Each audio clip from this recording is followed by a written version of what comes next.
Hello everyone and welcome to this kid's production of a review of Batman v Superman, aka The Orphan Fight.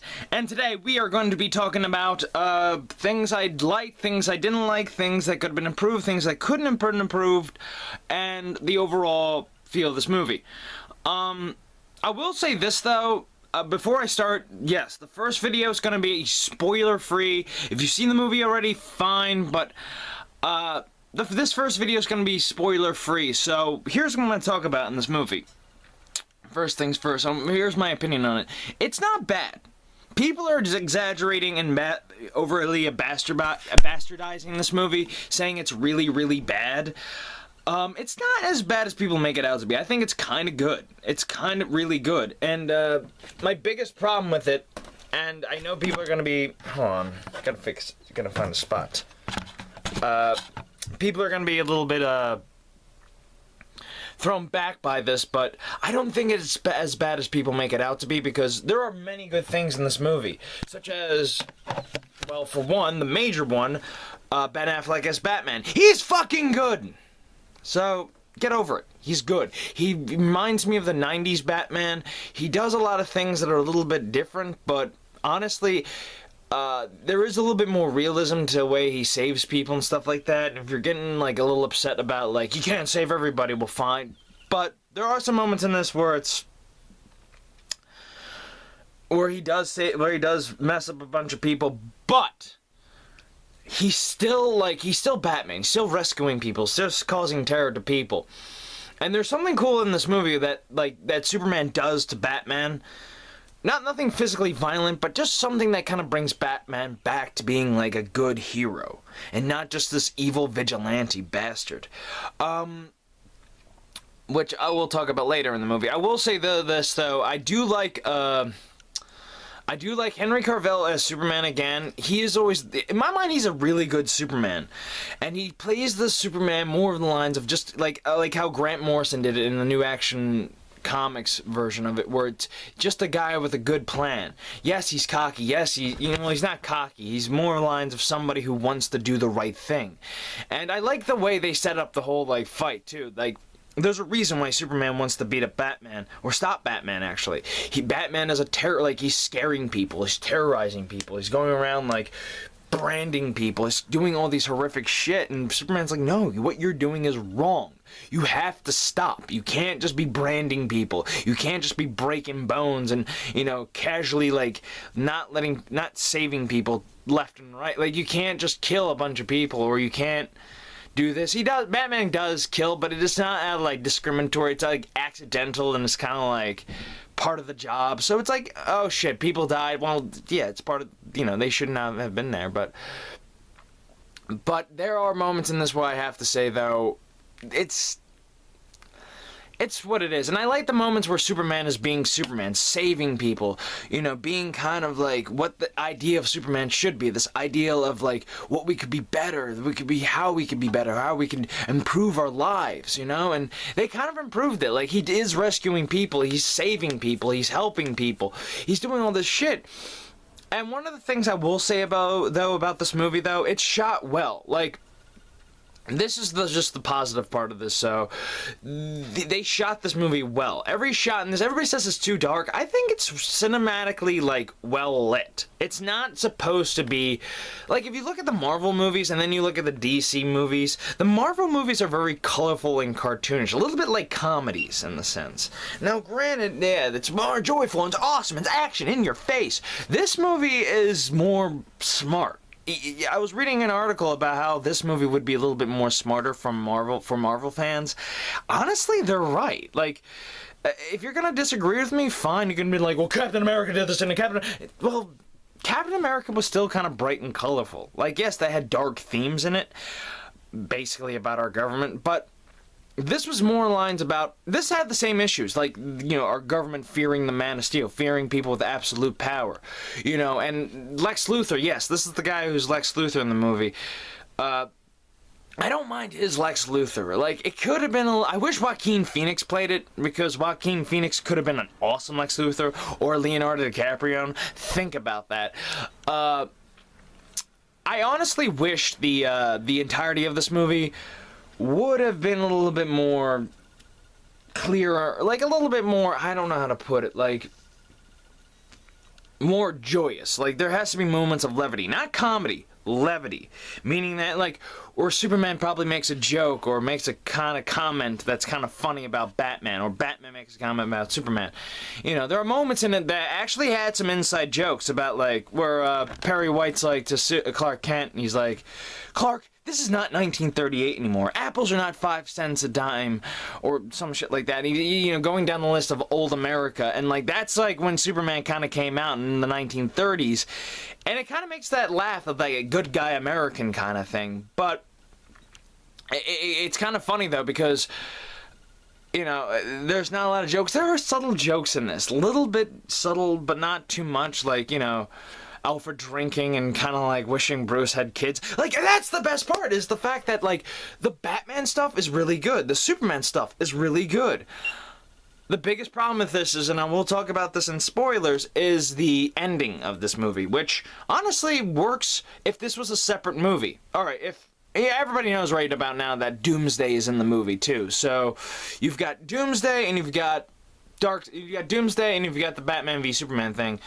I wish they made the Doomsday thing the third movie to this. Like, yes, this should have been a Superman movie through and through. This should have been about Superman dealing with another superhero, somebody who's afraid of him, somebody who's more meaner and darker and just really not a nice person. Superman brings that nicety out of him. He's like, dude, you can't be doing this. You know, you used to be a good guy. You used to like fight for something. Now you're just doing this to terrorize people because you lost Jason. Yeah, and it explains itself. It doesn't tell you. It explains it by visuals. You know, the loss of Jason Todd, when you see the costume, the fact that Gotham City is like kind of a shithole, and he's just Batman's just cruel and angry. The fact that he lost, you know, people back, you know, back in 2003. The fact that, you know, shit has gone down in Metropolis and people died. You know, the fact that somebody lost their legs and shit. So it's like, yeah, it makes sense why Batman will be kind of paranoid over this godlike figure. And they mentioned the Flash in this twice. So, and also the dream sequence of the post-apocalyptic future is fucking awesome. And Batman is a fucking beast. He should have his own fucking game. Batman in the post-apocalyptic future would be awesome. Or get on that, Rockstar. But I honestly don't mind the Batman killing people, because in the post-apocalyptic future, you have to survive. So it's like, justice is gone, so it's like, the only justice you can brand is that. And I kind of had a feeling of Watchmen in this, a little bit. So, you know, I don't think Zack Snyder did a bad job filming this. Everything he did filming-wise was perfect. David Goyer, however, needs to get fucking fired. David Goyer's a good writer to an extent, but when it comes to making, like, levity, making sense of plots, not cramming too much, which, by the way, let's also blame the suits of this, because I'm tired of people blaming Zack Snyder, blaming this, blame the people who need to be blamed. The guys you don't see. The suits. You know, they want to ram Batman and Superman in the same movie. Fine. That makes sense, because we know who Superman is, we know who Batman is. This could have been an entire Superman movie with Batman in it. Being kind of like, you know, what's this fucking Nick Fury. But they could have left out the Doomsday part, which I'll talk about later in the movie. Another thing, too, I will say, though, about this, when I get to the next part, will be the things I do like is the Batman fighting sequences, the Superman versing Batman fighting sequences, the human moments in this. Like, there's a scene in the movie where Lois Lane is in a tub, and, you know, she's pretty hot, though, I gotta admit.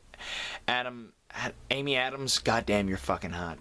Even, I don't care if you don't think she's hot. I think she was kind of ballsy in that, and she's kind of playing it more subtle. She's not, like, sarcastic. She's kind of playing it, like, toned down. That's how you should do that. And I feel like everybody doesn't understand that, including DC, and then I will talk about this later too. I'll mention it real quick. DC, please, Justice League needs to come last. Get Superman, get Batman, you got Superman, Batman out of the way. Get Wonder Woman in there. Get Aquaman, get Cyborg, the Flash. And then you could do some other side stuff with other characters. I wouldn't mind seeing a Harley Quinn movie. I wouldn't mind seeing a Green Arrow movie. I wouldn't mind seeing The Question. Or, I don't know, Dead Man with Constantine, because he's part of the DCU now. Or Plastic Man. If you want something that has humor in it, Plastic Man. Johnny Knoxville's Plastic Man, and Jimmy Kimmel as his, like, sidekick. I forget his name, but I'm not that in-depth into the DCU. I know who some of these characters are. Thank you for the animated movies and TV shows. Thank you. I wouldn't mind seeing, like, I don't know, other superheroes kind of doing their own thing in the DCU. Having these adventures, having these levity, you know, moments of levity in there, and having some moments of drama, and kind of playing it out like a serious thing, but also kind of being like, hey, we're kind of not Superman. And you know what? Here's the thing, though. If you want Superman and Batman in these things, and Wonder Woman, have them as side characters. Have them kind of come up and be like, you know, if they're gonna do an Aquaman movie, have Aquaman, you know, kind of be this, like, ambassador, kind of like trying to check out the human world, and they don't accept them, and you got the Black Man or something like that, or some kind of corporate bastard, because, you know, honestly, we need to go after these fuckers. You know, talk about that, and, like, have Superman kind of come in and intervene and be like, you can't do this, no, stop, I'm trying to stop this, do this peacefully, because this is a Superman who's trying his best to be Superman. You know, everybody complained about how he wasn't Superman, how he wasn't doing the Superman things, and that's the thing that pisses me off, is the fact that, yes, this Superman is not Reeves Superman, he is not, George Reeves Superman. He's not the clean-cut comic book Superman who just saves 1,000 kittens and then stops Bizarro. No. This is a Superman still learning to be Superman. That's what I loved about Man of Steel. That's what I love about this movie. He's still learning. He's still making mistakes, but he's still, like, trying to fix those mistakes. So get off his fucking back. And also, I love Batman in this. The fact that he's more flawed in this, like, apparently nowadays Batman is the Chuck Norris of comic books, and I like the fact that he makes mistakes in this. The fact that his paranoia gets the best of him. That the fact that, you know, he lets, you know, fear dictate his fucking trust of Superman and not really Lex Luthor. He doesn't trust, you know, he doesn't trust aliens. He doesn't trust people with immense power because of the destruction of Metropolis. You know, he doesn't trust them because he fears that this guy can be just one day just go crazy and just take over. You know. So it's kind of that level, like, I like that moments. And there's, like, moments in this, too, where they're, like, Alfred, that's, like, if there's no comedy in this, look at the scenes with Alfred in, and where he's talking about, I hope the next generation, there's a scene where he's talking about Bruce drinking so much wine, and he's like, I hope the next generation, and that's another thing, Batman drinks, so this is the dark, they take a lot of elements from Dark Knight. This is a more depressed Batman, because of Jason Todd, because of all the shit that previously happened with Jason. And if they, and I'm serious too, if DC pulls a Phantom Joker on us, meaning that Jason Todd is Jason Todd's the Joker in the Suicide Squad movie, and Adrian Brody is the real Joker with the classic looking Joker, because imagine if they just did that and we're just like to the response to the audience being like, if the Joker came out being like, are you serious, Batman? Do you really think I would just get tattoos and cut my own eyebrows off? Please, I will be coming close to cutting my own face off. Another joke to that. I didn't like the face thing, so there's a lot of other Jokers I do like. I don't like the face, him removing the face, or the, you know, the eyebrow, like, him without the eyebrows and the tattoos. Like, they just got rid of the tattoos and just kept the no eyebrows thing. That would be terrifying. Just this, like, you know, oh, you're gonna love my toys. And that's another thing, too. I feel like this Joker, even though he doesn't look like it, will kind of be the embodiment of, like, all the Jokers that have come previously. So I'm going to stop the video right here soon enough. I'm probably going to go over to 17 minutes. So, yeah, this movie is not as bad as people make it out to be. There are some cringeworthy moments. Well, my friend Kyle really hated the cheesy moments, especially with Wonder Woman coming in and the whole guitar riff she has, which is like kind of like was more reminiscent of 300 than like say, because I thought they were gonna go the Wonder Woman, dun, dun, dun, dun, dun, Wonder, and I thought they were gonna do that, and I was like, it's not that bad. I didn't really get that angry, but they could have taken it out and gave it more of like a primal feel, like a very like ancient feel with like drums and horns and it was very operatic, I would say, and that's okay in my book. I don't mind the operaticness in it. They could have taken out some of the music. They could have taken out some of the scenes in this movie, like the dream sequences of the Bruce. They could have like shortened this. They could have just been a little bit more methodical with it and just taken out a few scenes. They didn't have to remind us of Bruce's death, You could have just, in the beginning of the movie, that's the thing though, this movie patronizes so many people. If there's a director's cut, and I'm giving a shout out to Zack Snyder and the producers at Warner Brothers and the editors and all that in DC, edit this movie, make a director's cut where it's not shortened, but take out the scenes you really didn't need and make a smarter version of this, where you didn't have to remind people, yes, Martha, or constantly explain shit in the movie, like, I will talk about this in spoilers, but there's a scene with Lois Lane in the beginning of the movie where she gets rescued by Superman, and that comes up later, but they repeat the same clips, and it's like, no, we get it, we saw that, you don't have to do that, just shorten it, alright? And it's not a bad movie. Not badly shot, poorly written, yes. It's poorly written by David Goyer, who can write to an extent, but when it comes to writing like a good comic book movie, which this movie should have been Batman versus Superman, no Darkseid, no Wonder Woman, put Wonder Woman in there and be like, yes, Wonder Woman was there, but she wasn't being Wonder Woman. And then put Wonder Woman in and then you can make the Trinity movie and you can do whatever the fuck you want. You can have Batman and Superman kind of talking and shit like that, and then talking about how Lex Luthor's doing this shit, and you could have put in Bizarro in that movie, and then Bizarro... Bizarro's the fake Superman and all that shit, and Bruce is trying to figure out what the fuck's going on, and Clark, and then Lex makes Doomsday, or he finds remnants of Doomsday in an asteroid or something, and those Batman and Superman need to stop him, and then Wonder Woman kind of shows up. Like, I don't know. I'll talk about this in the